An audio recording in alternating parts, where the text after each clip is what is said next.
ulang. Bisa Mak? Bisa Bu? Alhamdulillah. A'udzubillahi minasyaitonir rajim. Bismillahirrahmanirrahim. Assalamualaikum warahmatullahi wabarakatuh. Waalaikumsalam. Innal hamdalillah nasta'inuhu wa nastaghfiruh wa na'udzu billahi min shururi anfusina wa min sayyiati a'malina. Man yahdihillahu fala mudilla lahu wa man yudlilhu fala hadiya lahu. Asyhadu an la ilaha illallah wahdahu la syarika lahu wa asyhadu anna sayyidana wa nabiyyana Muhammadan 'abduhu wa rasuluh man la nabiyya ba'dahu. Pertama-tama yang kami hormati Bapak Kades ataupun Kepala Desa Parangbenaun beserta staf-stafnya dan keluarga besarnya, semoga Bapak Kades kita diberi kesehatan oleh Allah dan bisa memimpin Desa Parangbenaun menjadi baldatun thayyibatul waradul ghafur, suatu negeri yang mendapat ampunan dari Allah Subhanahu wa taala. Kemudian yang selanjutnya yang kami hormati para tokoh adat, tokoh agama, alim ulama, cerdik pandai, tua tahu, yang mudah-mudahan berkat adanya ulama sirajul dunia, pelita dunia. Kalau kita dapat dalam masjid ko yang menerangi kita ko adalah apa? Lampu. Tapi kalau alam ataupun dunia yang menjadi sebagai penerangnya ialah para ulama. Siapa ulama itu? Ulama itu adalah penyambung lidah daripada baginda Rasul sallallahu alaihi wasallam. Yang mana ulama warasatul anbiya. Ulama itu adalah pewaris daripada para nabi. Maka sepantasnya adanya ulama di desa kita ini, semoga desa kita selalu dicurahkan rahmat dan maghfirah oleh Allah Subhanahu wa taala. Amin Allahumma amin. Yang selanjutnya yang kami hormati, yang teristimewa kepada para hadirin. Bakal tu pepatah tu kecil dan disebut namanya, kau gedang tak limbau gelarnya. Intinya Bapak Ibu dan hadirin para muda-mudi yang hadir pada malam hari ini, insya-Allah menjadi hamba yang beriman kepada Allah Subhanahu wa taala. Amin. Baiklah Bapak Ibu yang kami hormati, buat untayan yang pertama kalinya tak bosan-bosan dan tak pernah luput daripada setiap mukadimah para dai, para ustaz, para tengku berceramah ataupun para ustaz mengajar di majelis taklim. Apa itu? Yaitulah mereka selalu mengingatkan kepada kita semua untuk selalu meningkatkan rasa keimanan dan ketakwaan kepada Allah Subhanahu wa taala. Karena berkat nikmat dan karunia Allah pada malam hari ini, kita baikkah itu anak kecil, orang muda-muda, bahkan orang tua, bahkan ada nenek-nenek yang lah berlatar empek berkaki tiga, alhamdulillah masih sempat hadir dalam masjid yang sangat mulia ini. Semua itu tak luput daripada nikmat dan karunia daripada Allah Subhanahu wa taala. Kemudian setiap kita memuji kepada Allah, hendaknya jangan lupa kita berselawat kepada baginda Rasulullah sallallahu alaihi wasallam. Karena kata Rasul, barang siapa yang berselawat kepada Rasulullah satu kali, maka Allah akan berselawat kepada orang tersebut sebanyak 10 kali. Maka ingatkanlah dan ikhlaskanlah dalam hati kita berselawat kepada Rasulullah satu patah. Selawatnya yang berbunyi, Allahumma salli ala sayyidina Muhammad wa ala alihi sayyidina Muhammad wa barik wa sallim. Semoga dengan adanya bacaan selawat kita menjadi penolong dan semoga syafaat kita raih di akhirat nanti. Amin Allahumma amin. Bapak Ibu yang kami hormati, baiklah pada kesempatan yang mulia ini kami mungkin tidak bisa mempertanyakan kata-kata mukadimahnya. Baiklah, ada baiknya mungkin sebahagian daripada kita adalah kenal dengan kami, itu pun yang ngaji-ngaji sempat dengan kami. Mungkin dulu ada juga sebagian yang biasa Umpama Menau yang kenal bukanlah waktu kami di Aceh, tapi di waktu kami ngaji di Az-Zakaria, Pondok Pesantren Talang Sebuah, Marbajo Az-Zakaria. Mungkin ada salah satu daripada adik yatim kami di dusun Umpama Menau. InsyaAllah mereka tahu. Seperti Riki, Riko di situ, alhamdulillah mereka tahu. Dan banyak lagi servis-servis yang lain. Jadi ada baiknya kami perkenalkan kepada Bapak Ibu sekalian, Bapak Tuhan ini dak kenal maka dak sayang maka dak cinta. Ada bahasa-bahasa itu dari anak muda sampai orang tua tahu lah. Kata-kata sayang, kata-kata cinta, tahu lah. Jadi nama kami, nama lengkapnya Muhammad Yogi. Makanya kalau di Aceh itu kan tunjuk arti Yogi itu tanya oleh kami apa? Ya kami kicu merah artinya fakta baik itu. Nah, itu artinya bagaimana? Dulu tak pernah. Tapi kata Yogi itu rumah fakta masih bahasa luar negeri itu. Kalau Muhammad apa aja tahu lah orang yang terpuji. Atau kata perasaan aku jadi ustaz disuruh ulama, aku Muhammad lah Yogi pakai ini. Tapi kalau menjadi preman, jadi Muhammad dicapak, Yogi pakai. Jadi itu dua persis. Jadi Bapak Ibu yang menghormati, itulah mungkin bisa dipanggil dengan Yogi ataupun Muhammad. Jadi Bapak Ibu yang menghormati, adapun tujuan kami berdiri bukanlah mengajar ikan berenang, bukanlah mengajar tupai lompat ataupun manjat. Kenapa? Bak ketulang ini nan muda mungkin belum sampai pengalamannya seperti orang tua.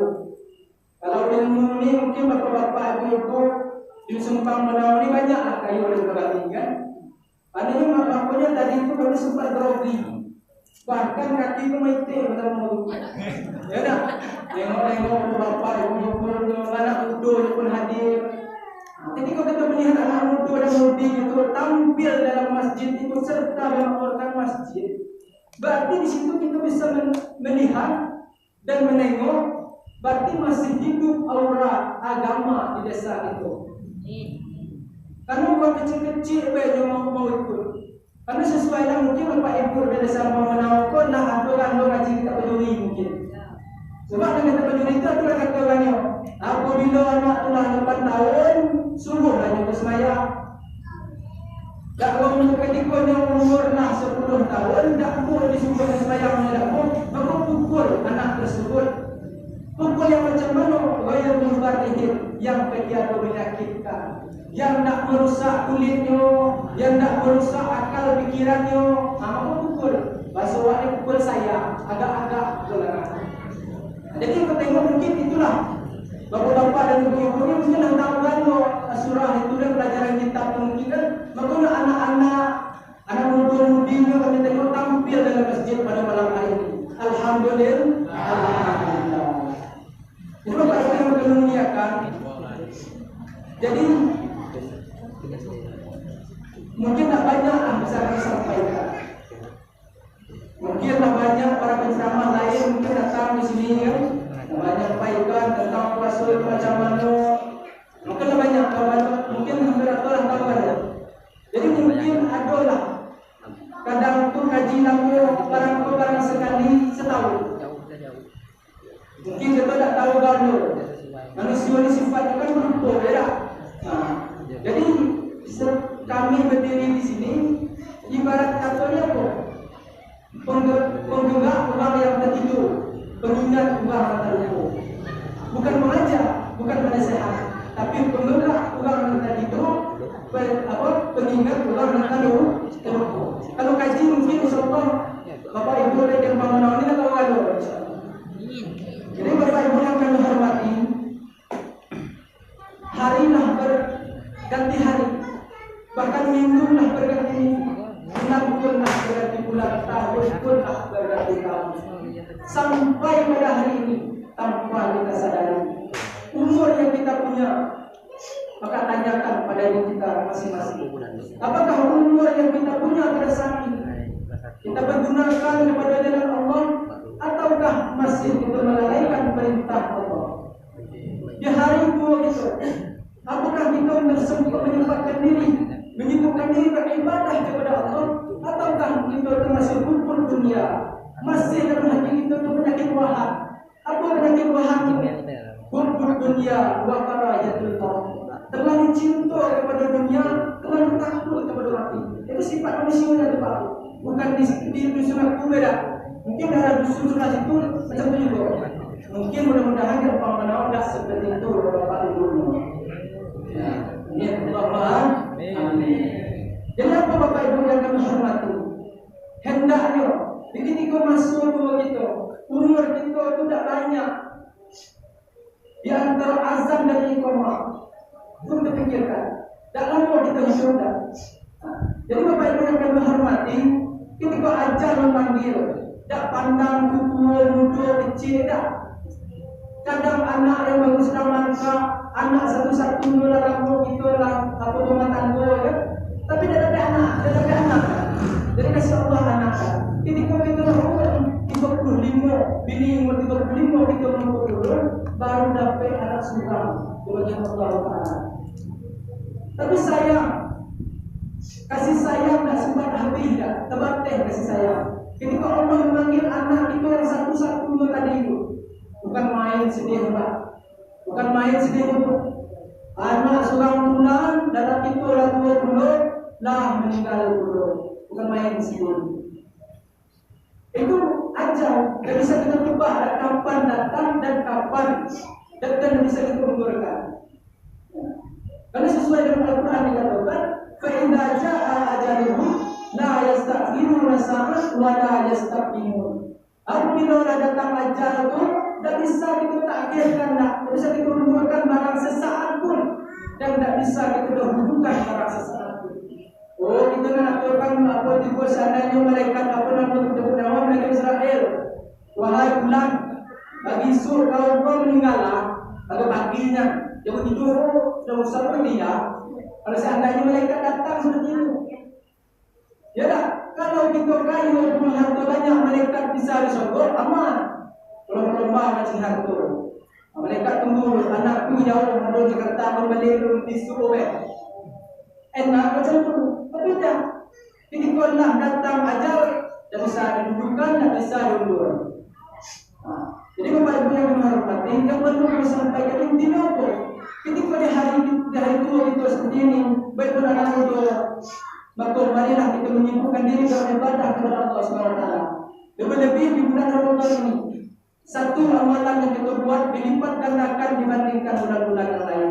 Terutama di samping kita puasa, hendaknya kita mendirikanlah bulan puasa, menghidupkan bulan puasa siang yang kita beribadah maupun berusaha menafkah, dan jangan lupa pula kita beribadah kepada Allah.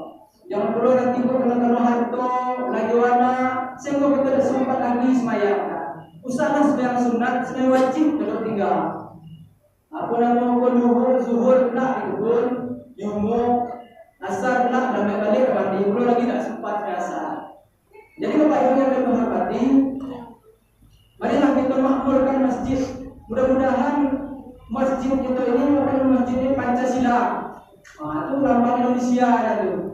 Apa sesuai dengan Bapak Bapak Ibu itu satu di dusun ini Bapak. Mudah-mudahan mulai saat ini, esok dan sampai seterusnya, desa kita ini menjadi desa yang selalu menyambung silaturahmi. Amin. Allahumma amin. Hendaknya desa kita ini apa kata orang ini seimbang sekatul, seimbang semudik dan seminum semakan. Amin. Allahumma amin.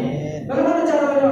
Inilah caranya berjamaah gitu kan. Dari situlah kita nanti itu tersambungnya silaturahmi tanpa kita sadari. Kadang atau itu dengan kakak adik, saudara tetangga itu tidak senangnya. Kadang gara-gara sendal terbuka, gelas sendal terbuka, berlatak, tak ambuh pergi masjid. Beli sendal baru, ambuh masjid. Ada orang macam tu, alhamdulillah di kampung ini tidak ada orang. Jadi Bapak Ibu yang menghormati, tanpa kita sadari, ketika kita putus silaturahmi, aduhnya kita berjamaah, maka disitulah Allah akan mencurahkan rahmat dan nikmatnya. Silaturahmi itu akan terhubung lagi. Mudah-mudahan Bapak Ibu dan menghormati, dengan adanya salat jamaah yang dilakukan menjadi amal bagi kita dan bagi lingkungan kita. Amin. Allahumma amin. Bapak Ibu dan menghormati, mungkin cuma itu dapat kami sampaikan. Untuk pandangan-pandangan nanti akan disampaikan oleh ketua kami nanti. Mungkin dari kami cukup sekian. Kalau ada yang benar itu datang dari Allah SWT dan kalau salah itu dari pribadi kami. Maklumlah kalau kata orang ini buah cempedak orang bakar jatuh ke bawah langsung pecah. Kami anak yang belajar, mohon maaf kalau ada salah. Assalamualaikum warahmatullahi wabarakatuh.